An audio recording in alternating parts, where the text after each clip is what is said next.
Shalom, selamat malam. Perkenalkan, nama saya Edwin A. Panjaitan.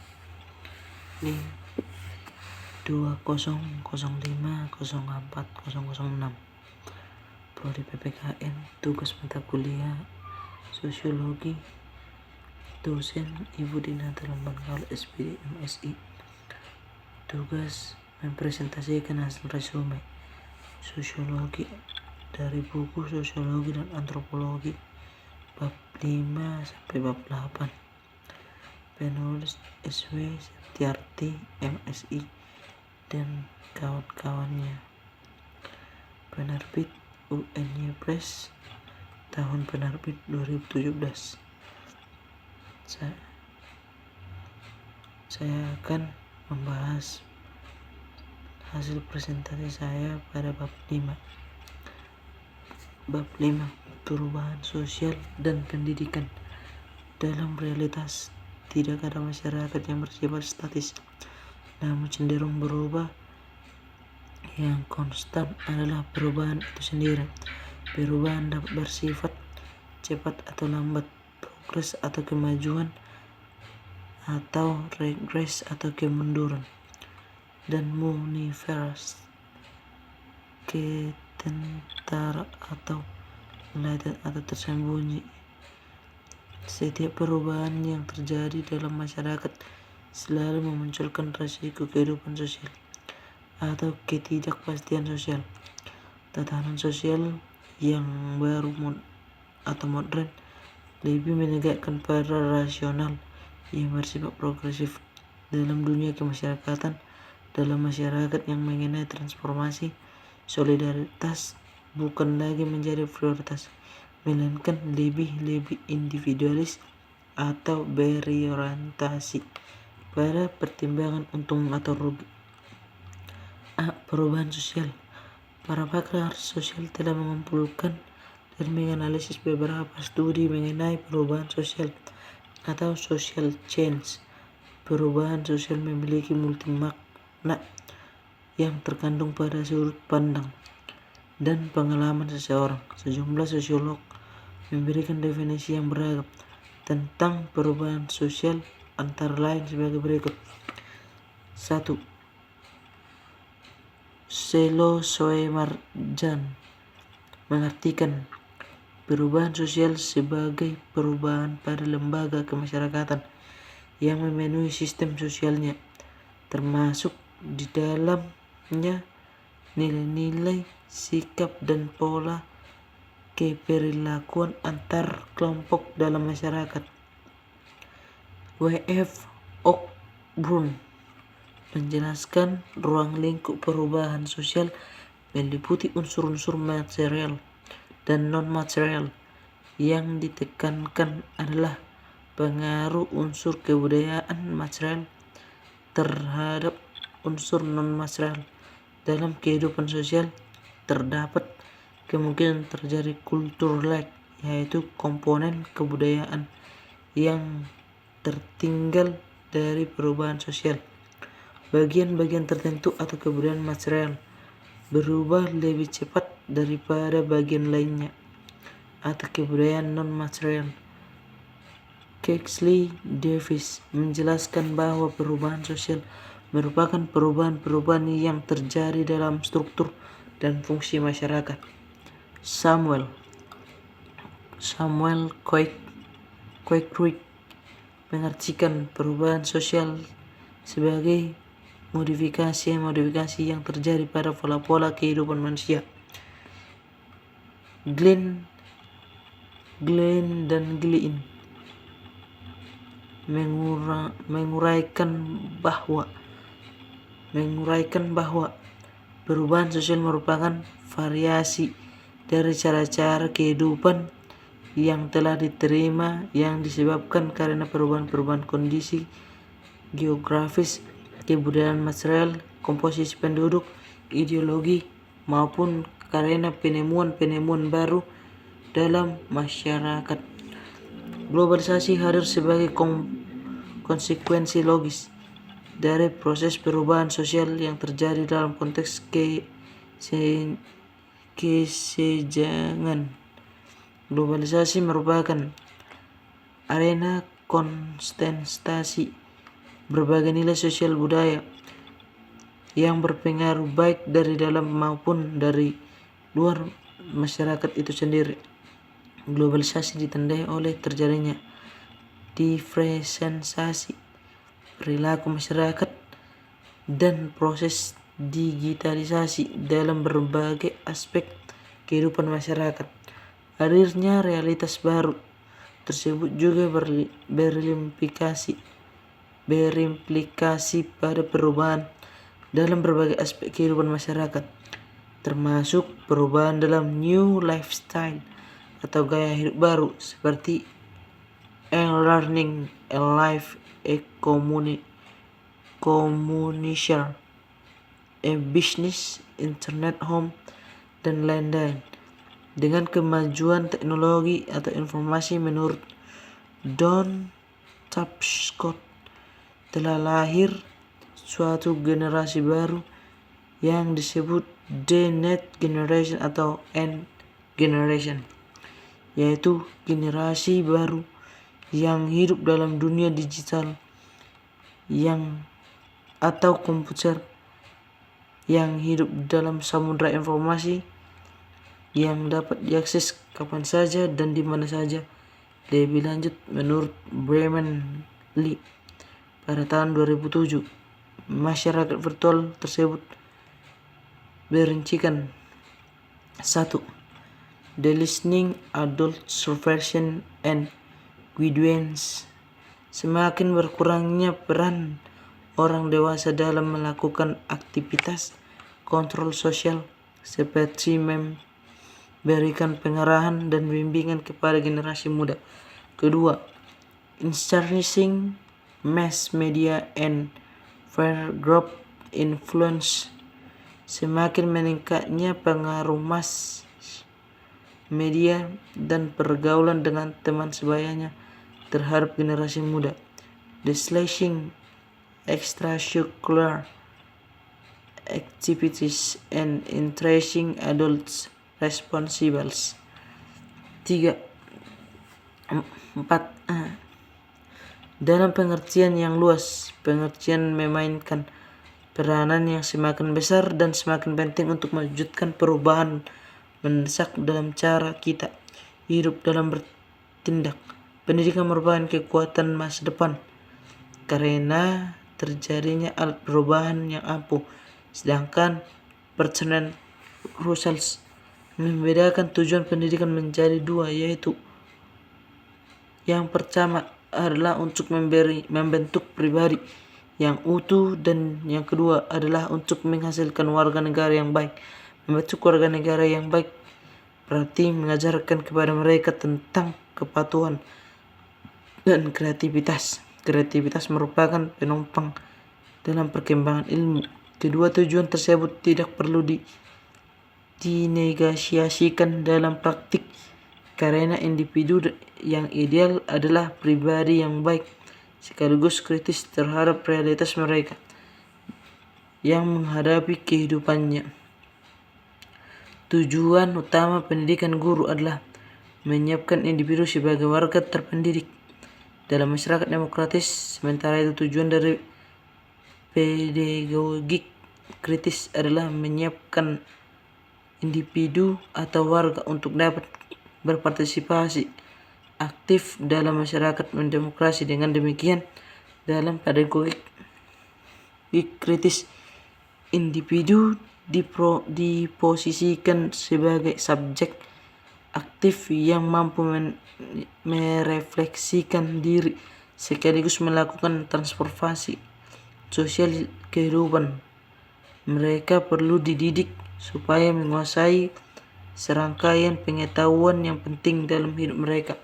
Pengetahuan atau kognitif, menguasai keterampilan atau fisikomotorik, melakukan latihan dan memahami nilai atau afektif, melakukan pemahaman dan pengalaman nilai-nilai kehidupan atau living values. B. Urgensi pendidikan karakter bagi generasi muda di era digital. Menurut Thomas Lincoln Likokna, seperti yang dikutip di World Web atau di Damayanti 2011. Pendidikan karakter begitu penting bagi pembentukan karakter yang baik. Pendidikan memiliki tujuan untuk menjadikan generasi muda cerdas dan baik. Karakter yang baik tidak hadir begitu saja, melainkan harus dikembangkan melalui proses yang berkelanjutan bagi teori yang mampu praktiknya. Praktiknya karakter perlu menyentuh aspek kognitif, alternatif, afektif, dan fisikomotorik secara komprehensif. Dampak perkembangan teknologi baru terhadap proses belajar dari Next Generation Chiller pada tahun 2002. Ini diantaranya adalah 1. Interaktif. Budaya interaktif membentuk proses belajar mengajar yang berbeda, karena pembelajaran tidak lagi bersifat pasif melainkan aktif. 2. Partisipasi dalam proses interaksi tersebut. Si pembelajar merupakan partisipasi, bukannya objek yang hanya menerima segala sesuatu tanpa kritik. 3. Diskursus. Dalam proses interaktif tersebut, si pembelajar secara aktif mengadakan diskursus mengenai segala sesuatu yang ditemukan dalam pengembaraan di dunia maya.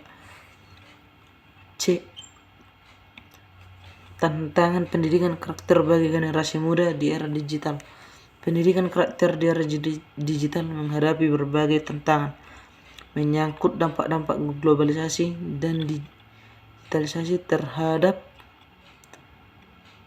ketahanan karakter bangsa. Kondisi demikian tertentu semakin memerlukan pemikiran selektif karena kaburnya identitas nasional memiliki implikasi yang dapat melemahkan ketahanan nasional suatu bangsa. Setidaknya ada 6 bahaya domestik yang mengancam ketahanan sosial, khususnya ketahanan sosial, yaitu 1. Ketidakadilan dan kesewenang-wenangan. 2. Arogansi kekuasaan, arogansi kekayaan, dan arogansi intelektual. 3. Keberingasan sosial. 4. Perilaku sosial menyimpang. 5. Perilaku perubahan tata nilai, dan 6. Perubahan gaya hidup sosial. Sementara itu ada 2 budaya atau ancaman yang datang dari luar, yaitu 1. Ide-ide asing yang berbahaya, dan 2. Dampak globalisasi meliputi persaingan budaya, instruksi budaya, dan badai informasi tentang problematika di masyarakat. Tantangan dan problematika di masyarakat. 1. Deforestation. 2. Distrust. 3. Disobedient. 4. Distraction. D. Model alternatif pendidikan karakter di era digital. Model pendidikan masa lampau tidak lagi menandai untuk diterapkan bagi generasi muda masa kini. Untuk mengembangkan pendidikan karakter bagi generasi muda di era digital, perlu dicerminkan terlebih dahulu kondisi yang terjadi yang meliputi aktivitas generasi muda. Adanya perubahan paradigma berimplikasi pada berubahnya tuntunan akan keterampilan yang dimiliki oleh masyarakat di masa yang akan datang. Berikut ini penjelasan mengenai sejumlah keterampilan dan info untuk mencapai keberhasilan di era literasi digital menurut Burken. 1. Digital age literacy meliputi 1. Basic literacy atau kemahiran berbahasa, atau khususnya dalam bahasa Inggris dan berhitung diperlukan untuk pekerjaan dan mengembangkan pengetahuan di era digital. B. Scientific literacy, pengetahuan yang pemahaman tentang konsep-konsep dan proses ilmiah diperlukan untuk pengambilan keputusan pribadi, partisipasi dalam urusan sipil dan budaya, dan produktivitas ekonomi. C. Economic literacy, kemampuan untuk mengidentifikasi masalah ekonomi, perubahan kondisi ekonomi, dan kebijakan publik. D. Technological literacy, atau pengetahuan tentang apa yang diteknologikan itu, cara kerjanya, apa tujuannya, dan bagaimana penggunaan secara efisien dan efektif untuk mencapai tujuan tertentu. E. Visual literacy, atau kemampuan untuk menafsirkan, menggunakan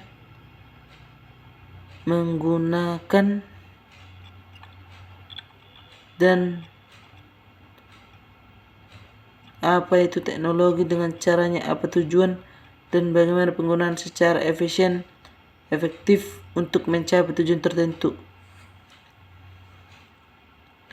F. Informasi literacy, kemampuan untuk mengevaluasi informasi di berbagai media, mengenali kapan informasi dibutuhkan, mencari, mensintesis, dan menggunakan informasi secara efektif, serta menggunakan teknologi jaringan, komunikasi, dan sumber daya elektronik.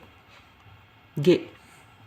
Multicultural literacy, kemampuan untuk memahami dan menghargai persamaan dan perbedaan dalam hal kebiasaan, nilai-nilai, dan keyakinan budaya sendiri maupun budaya yang lain. H. Globalisasi awareness, atau pengakuan dari pemahaman tentang keterkaitan antara organisasi-organisasi internasional, negara-negara, entitas ekonomi publik dan swasta, kelompok sosial budaya, dan individu di seluruh dunia. 2. Inventive thinking. 1. Adaptability and manage complexity, atau kemampuan beradaptasi, pengelolaan kompleksitas. B. Self-direction, atau pengarahan diri. C. Creativity and risk taking, rasa ingin tahu, kreativitas, dan keberanian mengambil risiko. D. Higher order thinking and sound reasoning, pemikiran dan penalaran yang tinggi. Fungsi pendidikan dalam menghadapi perubahan sosial di era digital harus diubah dari reaktif menuju proaktif, bahkan antisipatif. Adapun penjelasannya adalah sebagai berikut. 1. Relatif, tindakan yang terjadi setelah adanya aksi.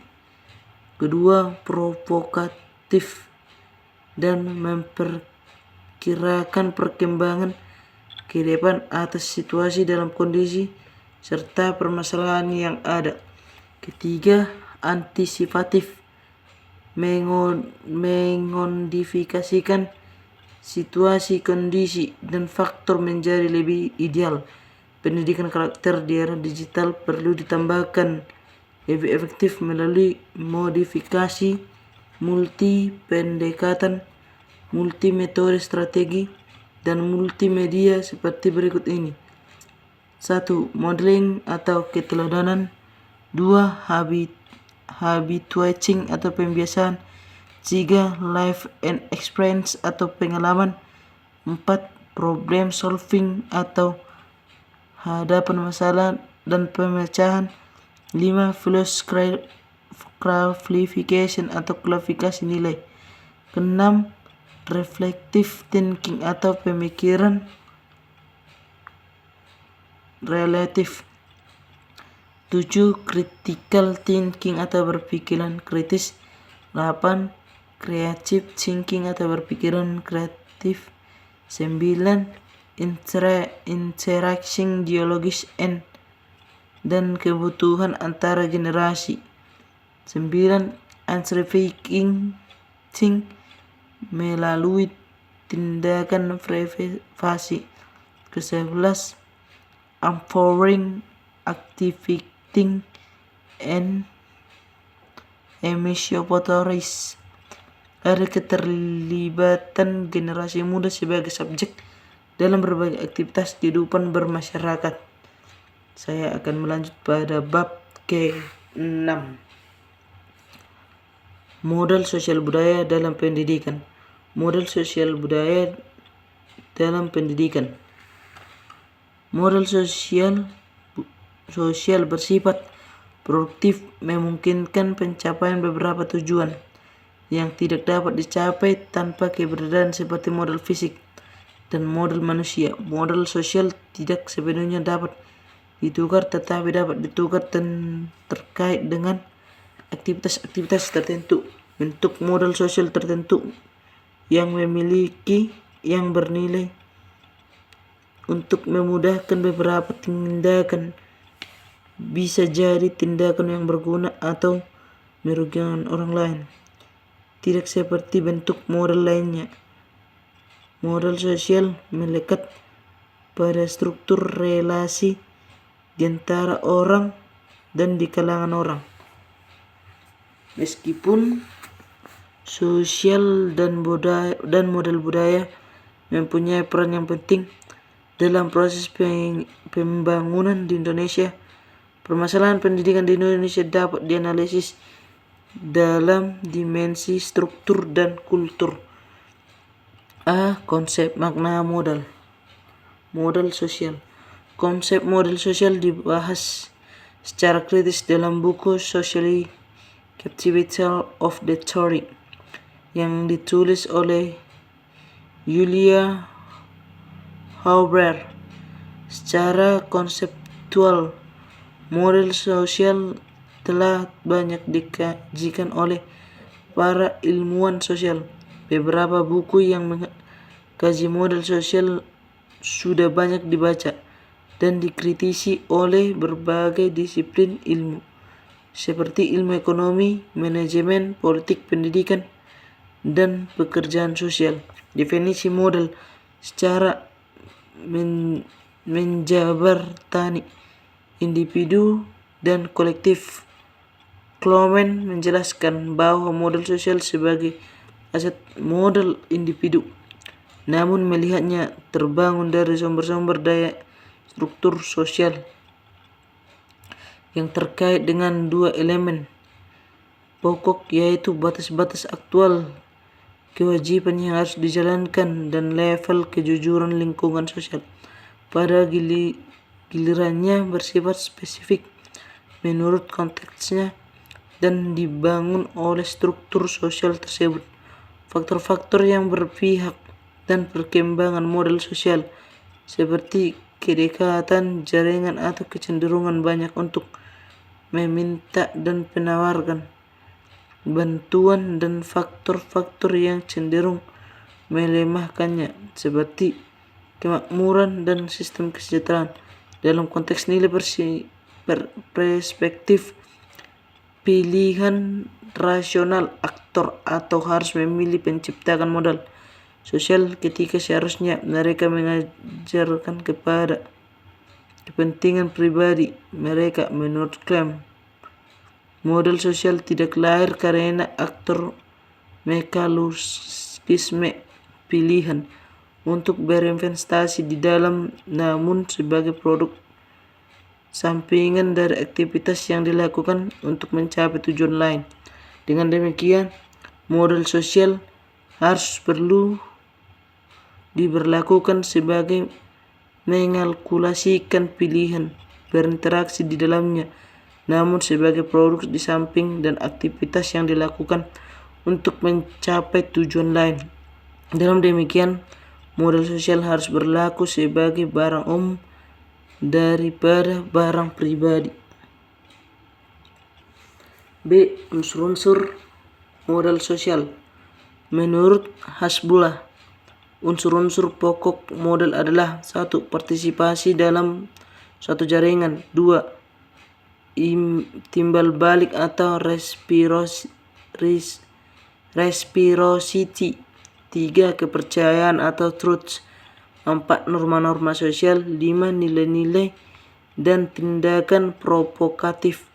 Penjelasan masing-masing unsur secara ringkas adalah: unsur-unsur modal sosial. Partisipasi dalam suatu jaringan. Kemampuan orang atau individu atau anggota-anggota komunitas untuk melibatkan dirinya dalam suatu jaringan hubungan sosial merupakan salah satu kunci dari keberhasilan untuk membangun modal sosial. Hubungan timbal balik atau reciprocity. Modal sosial selalu diwarnai oleh kecenderungan saling bertukar kebaikan di antara individu yang menjadi bagian jaringan. Hubungan timbal balik ini juga dapat diasumsikan sebagai saling melengkapi dan saling mendukung serta satu sama lain. Modal sosial tidak hanya didapati pada kelompok-kelompok masyarakat yang sudah maju ataupun mapan. 3. Rasa percaya atau truth. Rasa percaya adalah suatu bagian keinginan ingin mengambil risiko dalam hubungan-hubungan sosial yang didasari perasaan yakin bahwa orang lain akan melakukan sesuatu seperti yang diharapkan dan akan selalu bertindak dalam suatu pola yang saling mendukung. Rasa percaya menjadi pilar kuatan dalam modal sosial. Rasa percaya dalam membuat orang bertindak sebagaimana yang diarahkan oleh orang-orang lain karena ia meyakini bahkan tindakan yang disarankan orang lain tersebut merupakan salah satu bentuk pembuktian kepercayaan yang diberikan kepadanya. Norma sosial. Norma-norma sosial merupakan seperangkat aturan tertulis dan tidak tertulis yang disepakati oleh anggota-anggota suatu komunitas atau mengontrol tingkah laku semua anggota dalam sebuah komunitas tersebut. Norma sosial berlaku kolektif. Berikutnya, nilai-nilai. Nilai-nilai adalah suatu ide yang dianggap benar dan penting oleh anggota komunitas dan diwariskan secara turun-temurun. Nilai-nilai tersebut antara lain mengenai etos kerja atau kerja keras, harmoni atau keselarasan, kompetisi, dan prestasi. Selain sebagai ide, nilai-nilai juga menjadi motor penggerak bagi anggota-anggota komunitas. Berikutnya, tindakan provokatif. Keinginan yang kuat dari anggota kelompok untuk melibatkan dan melakukan tindakan yang bagi kelompoknya adalah salah satunya unsur yang penting dalam modal sosial. Tindakan provokatif tidak terbatas pada partisipasi dalam arti kehadiran dan menjadi bagian kelompok, tetapi lebih berupa kontribusi nyata dalam berbagai bentuk. Tindakan korektif konteks modal sosial yang dilakukan oleh anggota semata-mata untuk menambahkan kekayaan secara materi, melainkan untuk perkaya hubungan antara kekerabatan, meningkatkan intensitas kerabatan serta mewujudkan tujuan dan harapan bersama. C. Konsep modal budaya. Konsep modal budaya.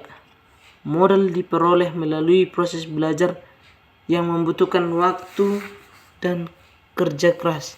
Sebagaimana dijelaskan oleh Bourdieu adalah dalam artikelnya yang berjudul The Form of Capital. Modal merupakan akumulasi dari kerja atau karya atau dalam buku Bourdieu dalam buku J. Recordation yang berjudul Handbook of the Theory and Research of the Sociology of Education. Dalam contoh sebelumnya, kemampuan menulis yang disadari sebagai modal tidak bisa diperoleh secara waktu. Untuk mengumpulkan modal merupakan kemampuan potensi untuk menghasilkan keuntungan dan memproduksi dirinya dalam bentuk yang sama atau dikembangkan bentuknya dan mempunyai kecenderungan untuk muncul dalam setiap benda, maka orang tidak akan bisa meningkatkan modal tanpa banyak upaya dan dalam waktu yang singkat. D. Modal sosial dan pendidikan karakter. Modal sosial diperlukan dalam proses pendidikan karakter karena interaksi sosial membutuhkan energi sosial, sehingga tujuan pendidikan karakter dapat berhasil optimal dalam skala makro maupun mikro. Modal sosial yang dibutuhkan dalam pendidikan karakter dengan mengembangkan unsur-unsur pokok dalam sosial haruslah dipahami oleh seluruh warga masyarakat. Adapun unsur-unsur yang dimaksud adalah 1. Partisipasi dalam jaringan sosial atau participation and social network. 2. Saling tukar kebaikan atau reciprocity. C. Saling percaya diri atau trust. D. Norma sosial atau social norm. E. Nilai-nilai sosial. Dan D. Tindakan yang provokatif. E. Model sosial dalam perbaikan mutu sekolah. Perbaikan mutu sekolah standar excellent yang diterapkan oleh sekolah. Masalah standar mutu pendidikan terdiri dari masalah yang sangat kompleks dalam masalah mutu yang dapat dipisahkan dengan struktur sekolah. Di samping itu, asumsi tersebut didukung oleh hasil penelitian itu. Penelitian ini mengisyaratkan bahwa mutu tidak dimaknai dalam tatanan presentasi akademik saja, tetapi juga dari dimensi non-akademik, kelengkapan sarana dan prasarana. Oleh karena itu, mekanisme kerja dalam penerapan standar pendidikan nasional dalam dimensi proses masih memerlukan kajian yang komprehensif, sehingga tujuan mutu nasional dan kemampuan sekolah dalam mencapai mutu nasional tidak menimbulkan ambiguitas.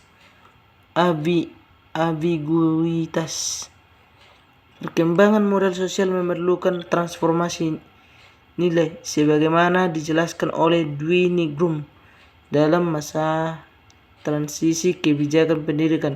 Memerlukan 1. Dimulai dengan mengembangkan prinsip mutu pada tatanan pemerintahan pusat dan daerah di suatu pendidikan. 2. Dalam MBS perlu menerapkan prinsip layanan pendidikan dan kebudayaan sosial atau pada satuan pendidikan. 3. Menguatkan partisipasi edukatif melalui notif berprestasi yang dimiliki pada setiap individu pada satuan pendidikan. Secara umum, model yang diperlukan untuk pengembangan kualitas sekolah dapat dipaparkan sebagai berikut. 1. Modal intelektual. Kemampuan sekolah untuk mengembangkan program sekolah kreatif inovatif untuk dapat mengembangkan potensi berpikir siswa secara optimal melalui metode pembelajaran yang efektif. Indikator pengetahuan program, nilai ujian, strategi menetapkan pelajaran, kompetensi, profesionalisme, formula kekayaan intelektual, metode mengajar, kreativitas, cara kerja, keterampilan, ide, inovasi, dan pembelajaran. Kedua, modal sosial. Kemampuan sekolah untuk mengembangkan kerjasama, membangun kepercayaan, dan menggalang partisipasi demi mencapai tujuan bersama di dalam berbagai komunitas, serta kemampuan untuk menghargai keadaan dan menghargai perbedaan dalam kehidupan sosial.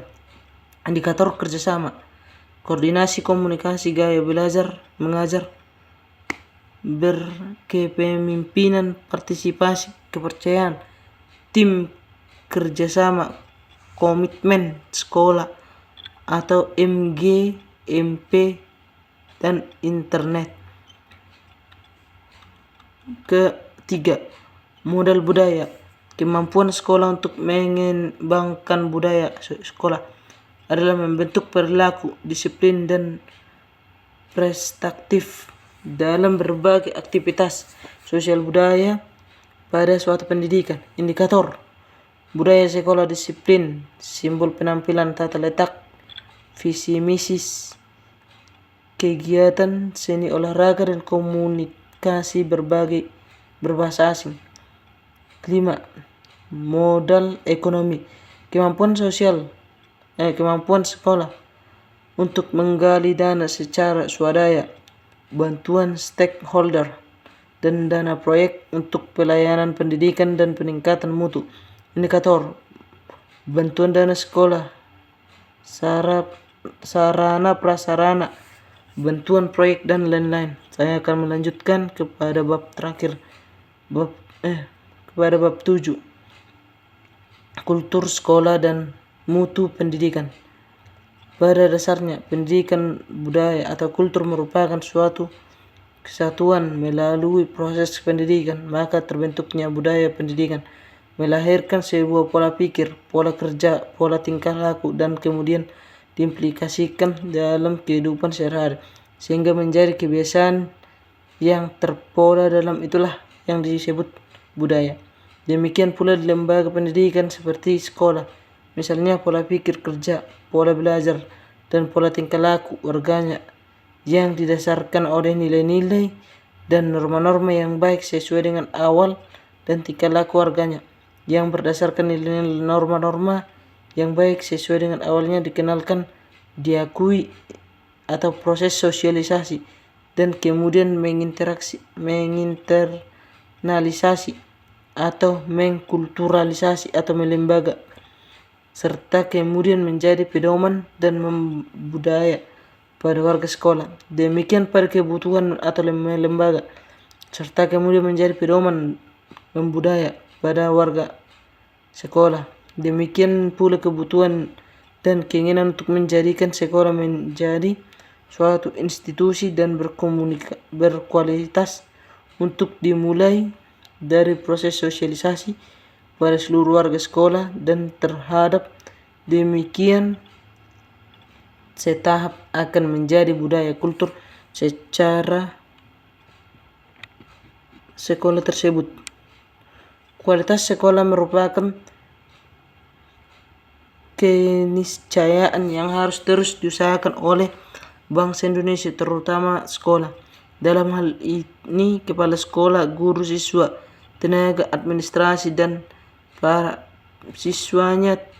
Tujuan sekolah bermutu perlu dirumuskan, disepakati oleh sekolah, anggota warganya, sekolah, para pendukung, termasuk stakeholder.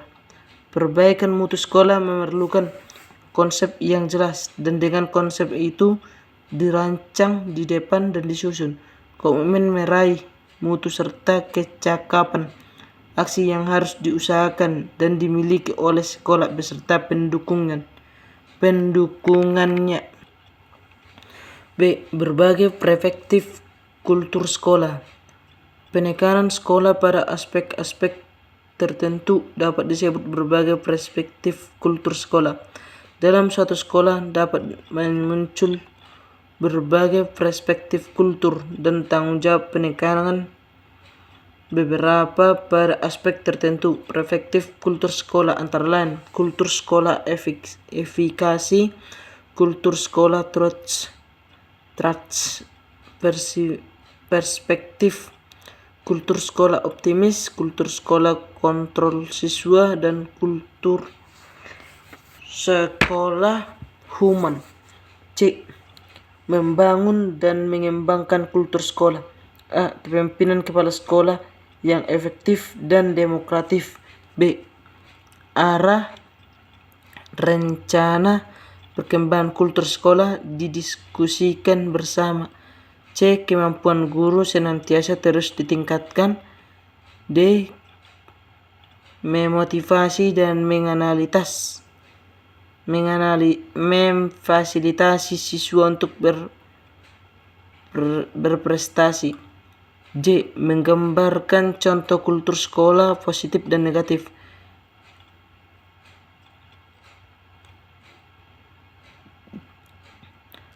Artifak terkait kultur positif.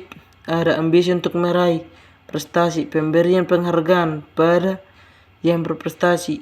2. Hidup semangat, menekankan sportivitas, jujur mengakui keunggulan pihak lain. 3. Saling menghargai perbedaan dan kelima adalah trust atau saling percaya. Artifak terkait kultur negatif. 1. Banyak jam kosong dan absen dari tugas. Terlalu pesimis terhadap pelanggaran nilai-nilai moral. Adanya friksi yang mengubah pada perpecahan dan terbentuknya kelompok yang saling menjatuhkan. 4. Penekanan pada nilai pelajaran buku pada kemampuan. Ciri khas dari sekolah-sekolah unggul diantaranya memiliki komitmen yang tinggi untuk unggul, jiwa kepemimpinan yang andal, kesempatan untuk belajar dan pengetahuan waktu yang jelas, lingkungan sekolah yang aman, terjalin hubungan yang baik antara rumah dan sekolah, serta monitoring terhadap kemajuan siswa-siswi dilakukan secara berkala. Kultur sekolah yang positif menciptakan suasana kebersamaan, rasa saling percaya, keinginan untuk berpartisipasi, kemampuan yang saling menghargai, dan etos kerja yang sama tinggi. Dengan kultur sekolah yang positif, berbagai prestasi dan keunggulan sekolah dapat dicapai secara bersama oleh warga sekolah. Baik, saya akan melanjut ke bab 8. Pendidikan multikultural. Pendahuluan. Indonesia adalah salah satu negara multikultur terbesar di dunia. Kebenaran dari pernyataan ini dapat dilihat dari kondisi sosial, kultur maupun geografis yang begitu beragam dan luas. Ada sekitar 300 suku menggunakan hampir 200 bahasa yang berbeda.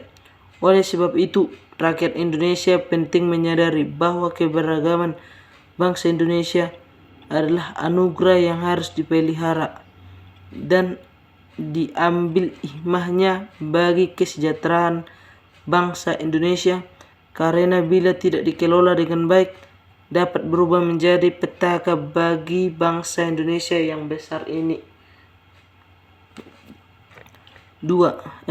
Pendidikan multikultur harus diberikan di sekolah dengan menginteraksikan ke setiap mata pelajaran dan diimplementasikan di sekolah pada kehidupan sehari-hari agar penyelenggaraan pendidikan di sekolah berjalan dengan adil, tidak diskriminasi, dan humanis. Undang-Undang Sisdiknas Nomor 20 Tahun 2003 telah menyinggung hal-hal tersebut, khususnya pada pasal 4 yang mengatakan bahwa pendidikan yang diselenggarakan secara demokrasi dan berkeadilan serta tidak diskriminatif dengan menjunjung tinggi hak asasi manusia, nilai keagamaan dan nilai kultur, dan kemajemukan bangsa. Keanekaragaman diakui atau tidak dapat menimbulkan berbagai persoalan seperti yang dihadapi berbagai bangsa Indonesia pada saat ini: korupsi, kolusi, nepotisme, premanisme, perseteruan politik, kemiskinan, kekerasan, separatisme, perusakan lingkungan dan lingkungan rasa kemanusiaan. Untuk selalu menghormati hak-hak orang lain adalah bentuk negatif yang nyata sebagai bagian dari multikultur ini. Pluralisme atas kemajemukan pasti dipastikan pada setiap masyarakat, teristimewa pada saat ini ketika teknologi transportasi dan teknologi informasi telah mencapai kemajuan sangat pesat. Kemajemukan merupakan inevitable atau destiny di tingkat global maupun di tingkat negara dan komunitas. B. Pengertian pendidikan multikultur. Pendidikan multikultur dapat didefinisikan sebagai pendidikan untuk atau tentang keragaman kebudayaan dalam merespon perubahan demografis dan kultur lingkungan masyarakat tertentu ataupun bahkan dunia secara keseluruhan. Pendidikan multikultur merupakan suatu pendekatan progresif untuk melakukan transformasi pendidikan yang secara menyeluruh membongkar kekurangan, kegagalan, dan praktik-praktik diskriminasi dalam proses pendidikan. Pendidikan multikultural sekaligus juga akan melatih dan membangun karakter siswa maupun bersikap demokrasi, humanis, dan pluralis dalam lingkungan mereka. Artinya, siswa selain diharapkan dapat dengan mudah memahami, menguasai, dan mempunyai kompetensi yang baik terhadap mata pelajaran yang diajarkan guru, siswa juga diharapkan mampu untuk selalu mensikapi dan menerapkan nilai-nilai demokrasi, humanisme, dan pluralisme di sekolah dan di luar sekolah. C. Perkembangan pendidikan multikultural di Indonesia. Di Indonesia, pendidikan multikultural relatif baru dikenal sebagai suatu pendekatan yang dianggap lebih sesuai bagi masyarakat Indonesia yang heterogen, terlebih lagi pada masa otonomi dan desentralisasi yang baru dilakukan. Pendidikan multikultural yang dikembangkan di Indonesia sejalan dengan pengembangan demokrasi yang dijalankan sebagai counter terhadap kebijakan desentralisasi dan otonomi daerah yang sering dilaksanakan ke arah menguntanai atau sukuisme dan daerahsisme. Pendidikan multikultur yang ada di Indonesia merupakan kekayaan yang bisa menjadi modal untuk mengembangkan kekuatan kebudayaan yang utama keadaan anak. Anak perlu dipelajari sikap toleransi dan mengajarkan itu harus dibuktikan dengan sikap, tindakan, dan respek suatu sama lain. Namun selama ini hal itu cenderung hanya dibicarakan pada kenyataan yang berbeda. D. Implementasi pendidikan multikultur di Indonesia. Isi kurikulum multikultur menurut memiliki tingkatan integrasi yang harus dicermati. Paling tidak ada 4 pendekatan, yaitu pendekatan kontribusi, 2 pendekatan tambahan, 3 pendekatan transformasi, 4 pendekatan aksi sosial.